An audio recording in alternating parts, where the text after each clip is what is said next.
Korisni savjeti, aktualne vesti, običaji, verovanja, tradicija. Pretplatite se na naš kanal. Balkanka Serbika zna. Hvala što nas pratite.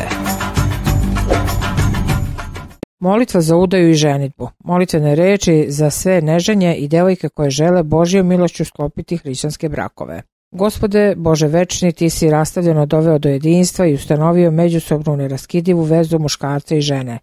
Od tebe biva da se žena sjedinjuje sa mužem radi pomoći i produženja ljudskog roda, zato daj i meni, Gospode, da se sretnem i združim sa čovekom koji me razume i kom bih mogla sve reći. Sjedini me s takvim koji bi me iskreno supružnički ljubio celog života.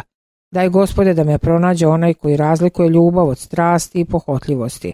Daruj mi, Gospode, ženika koji će uvek iskati i tražiti moju dušu i moje srce, a ne samo moje telo. Ti sam, Gospode Spasitelju, na sveti način izvrši tajanstveni i čisti brak među nama, da budemo složni duhom i telom, da međusobno obogaćujemo svoj bračni život, da jedno drugom ne ostavimo osiromašene i upropaštene, već da kao supružnici budemo pobožni, jednodušni i zadovoljni i srećni.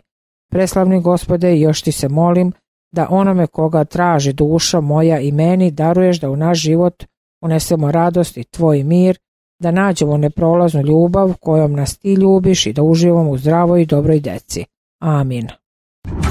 Korisni savjeti, aktualne vesti, običaji, verovanja, tradicija. Pretplatite se na naš kanal.